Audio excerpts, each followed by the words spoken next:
മൻമാത്ത വഅലൈഹി സൗമൻ, ഒരാൾ മരിച്ചു, അയാൾക്ക് നോമ്പുണ്ടായിരുന്നു, അയാൾക്ക് നോമ്പ് നിർബന്ധമുണ്ടായിരുന്നു. മരിച്ച ആളെ നോമ്പ് ഇനി എന്ത് ചെയ്യണം? അവിടെ 3 രൂപങ്ങളാണ് ഫിഖ്ഹിന്റെ കിതാബിൽ കാണുക. ജീവിച്ചിരിക്കുന്നവർക്ക് മുദ്ദു കൊടുക്കാനോ വേറെ ആളെ കൊണ്ട് നോൽക്കാനോ ഒന്നും പറ്റൂല എന്ന് നമ്മൾ നേരത്തെ പറഞ്ഞു പോയതാണ്. പ്രശ്നമാകുമ്പോൾ നമുക്ക് പാടങ്ങനെ സാമ്പാറാക്കി പോലുണ്ടാവും. അത് തീർന്നിട്ടില്ലെങ്കിൽ പിന്നീട് പണ്ട് സുരുചി പണ്ട് പറയുന്നത് ചെക്ക് ക്ലിയർ ആക്കിയിട്ടാണ് രാവിലെ ചെയ്യാൻ. അപ്പോ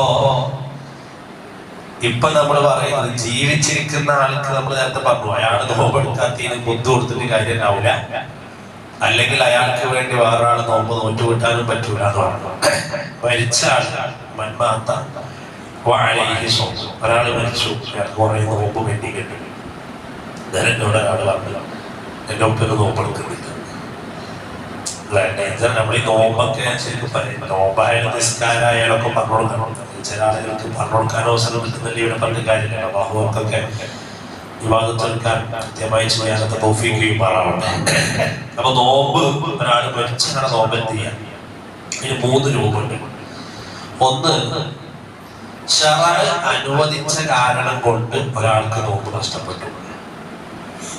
ശറഅ് അനുവദിച്ച കാരണം കൊണ്ട് ഒരാൾക്ക് നോമ്പ് നഷ്ടപ്പെട്ടു എന്ന് പറഞ്ഞാൽ സ്ത്രീയെ സംബന്ധിച്ച് ചർച്ചയാണ്. ഹൈദ് ഇസ്ലാം അനുവദിച്ച ഒരു കാരണമാണ് നോമ്പ് ഒഴിവാക്കുക. ആ സമയത്ത് നോമ്പെടുക്കാൻ പറ്റില്ല. നിഫാസ് നോമ്പെടുക്കാൻ പറ്റില്ല. ഇനി നമ്മളൊക്കെ സംബന്ധിച്ച് ചർച്ച ചെയ്യാൻ ദീർഘയാത്ര പോകുന്ന ഒരാൾക്ക് നോമ്പെടുക്കാൻ അപ്പം നിർബന്ധമല്ല. ഇവിടുന്ന് കക്കാടേക്കോ അല്ലെങ്കിൽ കണ്ണൂർക്കോ അല്ലെങ്കിൽ കോഴിക്കോട്ടേക്കോ ഉള്ള യാത്ര അല്ലട്ടോ. ഒരു 132 കിലോമീറ്ററൊക്കെ ദീർഘയാത്ര അങ്ങനെ യാത്ര പോകാൻ, അല്ലെങ്കിൽ ഗൾഫിലേക്ക് പോകാൻ, അല്ലെങ്കിൽ വേറെ ദീർഘമായ യാത്ര പോകാൻ, അയാൾക്ക് ആ സമയത്ത് നോമ്പെടുക്കൽ എന്തില്ല? നിർബന്ധം ഇല്ല. അയാൾക്ക് വേണമെങ്കിൽ അപ്പൊ നോമ്പ് ഒഴിവാക്കാം, ശറഅ് അനുവദിച്ചതാണ്. പക്ഷെ എന്ത് വേണോ? പിന്നീട് ആ നോമ്പ് കഥാ കിട്ടണം. പിന്നീട് ഇപ്പൊ നോമ്പ് നിർബന്ധമല്ലാതെ കാര്യമില്ല, പിന്നീട് അയാൾക്ക് ആ നോമ്പ് കഥാ കിട്ടേണ്ടി വരും. അപ്പൊ അയാൾക്ക് അപ്പൊ സാഹചര്യമുണ്ട്, എല്ലാ ആരോഗ്യമുണ്ട്, പറ്റുമെങ്കിൽ അപ്പൊ നിൽക്കലതല്ല. പക്ഷെ അപ്പൊ നിർബന്ധമല്ല, പിന്നീട് കഥാ കിട്ടണം. അപ്പൊ അയാള് അങ്ങനെ ഒരാളുണ്ട് ദീർഘയാത്ര, അല്ലെങ്കിൽ രോഗിയായ ആള്.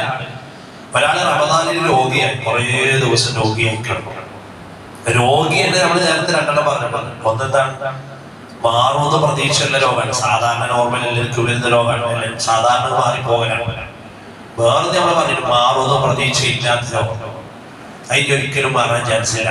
ആ രോഗം വന്നാണ് അങ്ങനത്തെ രോഗത്തെ തൊട്ടൊക്കെ നമ്മുടെ കാക്കുമാറാവട്ടെ. എത്രയോ ആളുകൾ രോഗികളുണ്ട്. നമ്മൾ ഈ ഇരിക്കുന്ന കൂട്ടത്തിൽ നിങ്ങൾ പണ്ടൊക്കെ ആലോചിച്ചു എന്താണ് പണ്ട് തന്നെ മക്കളൊക്കെ ഇവരൊക്കെ ഈ പ്രായമുള്ള ആൾക്കാരൊക്കെ കാലഘട്ടത്തിൽ ഇങ്ങനെ ഒരു സദസ് ഉണ്ടാക്കിയാൽ അതില് രോഗികൾ മരുന്ന് കഴിക്കുന്ന ആൾക്കാർ എന്ന് പറഞ്ഞാൽ ചിലപ്പോ തുരോതുച്ചേരി 1-2 ആളൊക്കെ ഉണ്ടാവും. ഇപ്പൊ ഇരിക്കുന്ന ആൾക്കാരിനെ നോക്കിയാൽ ഇതിൽ ഭൂരിപക്ഷം രോഗികളായിരിക്കും. അല്ലെങ്കിൽ ഷുഗർ ഇല്ലാതെ, അല്ലെങ്കിൽ കൊളസ്ട്രോൾ ഇല്ലാതെ, അല്ലെങ്കിൽ പ്രഷർ ഇല്ലാതെ, വേദന ഇല്ലാതെ, മടങ്ങാത്തവണ്, നീരാത്തവണ്, എല്ലാ കാലമാണ്. അല്ലാഹു മാരക രോഗത്തെ തൊട്ടൊക്കെ നമ്മളെ കാക്കുമാറാവട്ടെ. അപ്പൊ രോഗം 2 ഉണ്ട്. ഒന്ന്, മാറുമെന്ന് പ്രതീക്ഷയുള്ള രോഗിയുണ്ട്, മാറുമെന്ന് പ്രതീക്ഷ ഇല്ലാത്ത രോഗിയുണ്ട്. മാറുമെന്ന് പ്രതീക്ഷ ഇല്ലാത്തൊരു രോഗിയെ സംബന്ധിച്ച് ചർച്ചയില്ല. കാരണം എന്താ? അയാൾക്ക് നോമ്പ് നിർബന്ധമല്ല. അയാൾക്ക് സാമ്പത്തിക ശേഷി ഉണ്ടെങ്കിൽ അയാൾ മുദ്ദു കൊടുത്താൽ മതി ആ കാലത്ത്. ഇനി പിൽക്കാലത്ത് റബ്ബിന്റെ ഖദായില് എല്ലാരും ദുആന്റെ ബർക്കത്തോടെ അതങ്ങ് മാറിപ്പോയി നോക്കാം, എന്നാലും അയാൾ നോമ്പ് ഖദാ വീട്ടണം, വീട്ടണ്ട എന്നാ പ്രബല അഭിപ്രായം. അപ്പൊ മാറുമെന്ന് പ്രതീക്ഷയില്ലാത്ത രോഗിയെ സംബന്ധിച്ച് നോമ്പ് നിർബന്ധമല്ല. അയാൾക്ക് പിന്നീട് ഖദാ വീട്ടൽ നിർബന്ധമല്ല. അയാൾക്ക് ആ നോമ്പിന്റെ കാലയളവിൽ ഓരോ നോമ്പിനും ഒരു മുദ്ദ് വെച്ചങ്ങ് കൊടുത്താൽ മതി. ഇത് മാറുമെന്ന് പ്രതീക്ഷയുള്ള രോഗിയാണ്. സാധാരണ ഒരു പനി വന്നു, ഭയങ്കര കലശലായ പനി, അല്ലെങ്കിൽ വേറെ എന്തെങ്കിലും ഒരു അസുഖം വന്നു, ആ രോഗം സാധാരണ മാറിപ്പോകലാണ്. അങ്ങനത്താണ് അയാൾ ശറഅ് അനുവദിച്ച കാരണമാണ്. അപ്പൊ ഇതൊക്കെ ദീൻ അനുവദിച്ച കാരണങ്ങളുള്ള ആളാണ്. ഞാൻ പറഞ്ഞു വന്നത് 3 രൂപയാണ് മരിച്ച ആളെ നോമ്പിനുമായി ബന്ധപ്പെട്ട് വരിക. ഒന്നാമത്തെ രൂപ പറയുന്നത് ശറഅ് അനുവദിച്ച കാരണം കൊണ്ട് ഒരാൾക്ക് ഒരു നോമ്പ് നഷ്ടപ്പെട്ടു. അത് ഹൈദാവാം, നിഫാസാകാം, ദീർഘയാത്രയാവാം, മാറുന്നുള്ള പ്രതീക്ഷയുള്ള രോഗാവാം. ഇതുകൊണ്ട് ഒരു നോമ്പ് പോയി. ആ നോമ്പ് ഖദാ വീട്ടാൻ ചാൻസ് കിട്ടുന്നതിന് മുമ്പ് ആ വ്യക്തി മരിക്കുകയും ചെയ്യും. ഒരാൾ രോഗിയായി, റമദാനിൽ അയാൾ മുഴുവൻ രോഗിയാണ്, റമദാൻ കഴിഞ്ഞിട്ടും അയാൾ രോഗിയാണ്. ആ രോഗം മാറുന്നതന്നെ, പക്ഷെ കുറച്ച് താമസം എടുക്കും, അയാൾ മാറിയിട്ടില്ല. ആ രോഗത്തിലെല്ലാം അയാളെ മരിച്ചു. അല്ലെങ്കിൽ ഒരു സ്ത്രീ മുമ്പ് ഒരാള് ഒരു ഭർത്താവിനോട് പറഞ്ഞു, അയാളുടെ ഭാര്യ പിന്നെ രോഗിയാണ്, പിന്നെ ആ സമയത്ത് ഗർഭിണിയാണ്, റമദാനിൽ തന്നെ പ്രസവം നടന്നു. ആ പ്രസവം കഴിഞ്ഞ് പിന്നെ കുറച്ച് കഴിയുമ്പോഴേക്ക് അതിൻ്റെ തന്നെ ശുദ്ധിയാകുമ്പോഴേക്ക് ആ സ്ത്രീ മരിച്ചു. അപ്പൊ ഖളാ വീട്ടാൻ ചാൻസ്, അവസരം കിട്ടുന്നതിന് മുമ്പ് ആ മരിച്ചു. ഇപ്പൊ റമദാൻ കഴിഞ്ഞ പിറ്റേസം തന്നെ ഒരാൾ മരിച്ചു. ഒരാള് ദീർഘയാത്ര പോയതാണ്, അതിലെ ആൾക്ക് 2 നോമ്പ് ഒഴിവായി. റമദാൻ കഴിഞ്ഞാൽ പിന്നെ ഇപ്പൊ നോമ്പ് ഖളാ വീട്ടാൻ കഴിയും. റമദാൻ കഴിഞ്ഞ പിറ്റേസം തന്നെ മരിച്ചു.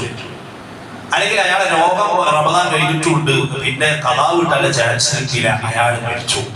എന്നാൽ ഇവിടെ എന്താ നിയമം എന്ന് വെച്ചാൽ അവിടെ ആ മരിച്ച വ്യക്തിയെ തൊട്ട് ഒന്നും ചെയ്യേണ്ടതില്ല എന്നുള്ളതാണ്.